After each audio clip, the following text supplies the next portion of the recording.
Hey folks, Pastor Jordan coming to you live from the grounds of West Glenville Reformed Church. Actually, I'm not live. I'm recording this ahead of time and posting it later.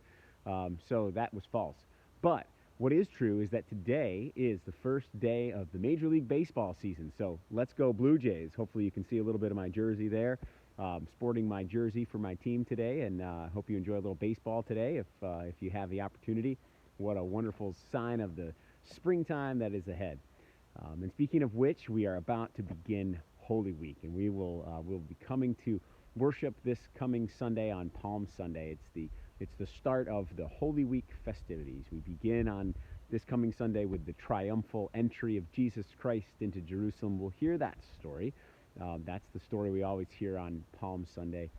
The waving of the palm branches, the festal procession as people are gathered to watch Jesus ride in on a donkey into the city of Jerusalem. And we know what is to follow, but this is the starting point of that whole story.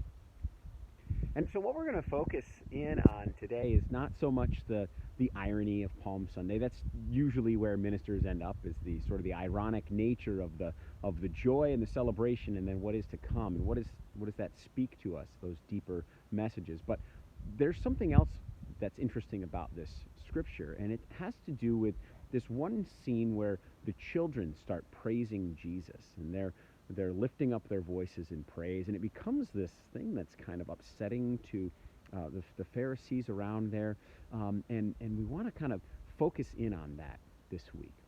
We're going to look and see what is it that is at the core of these children lifting their voices. Both of the hymns that we'll sing this coming Sunday both talk about the children singing praises to Jesus during this triumphal entry into Jerusalem.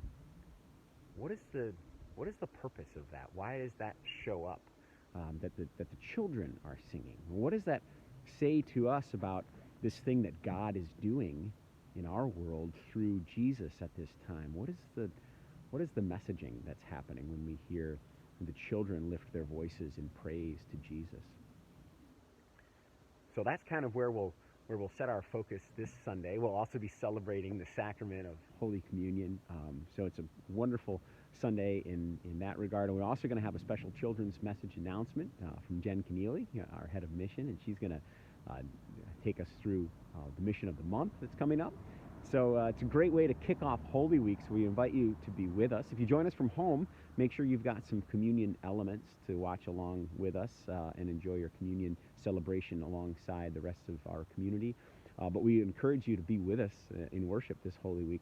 I also want to let you know, please plan on coming to worship on Thursday night at 7:30. It's our Maundy Thursday and Tenebrae service, which is typically something done on Good Friday. We kind of blend the two on the Thursday of Holy Week. And so we invite you to be present for that. It's a beautiful opportunity for us to gather and worship, to celebrate the depth of communion, and then to consider the meaning of Good Friday and what that brings to the whole mood of Holy Week and our sort of emotional trajectory of following Jesus Christ through this week.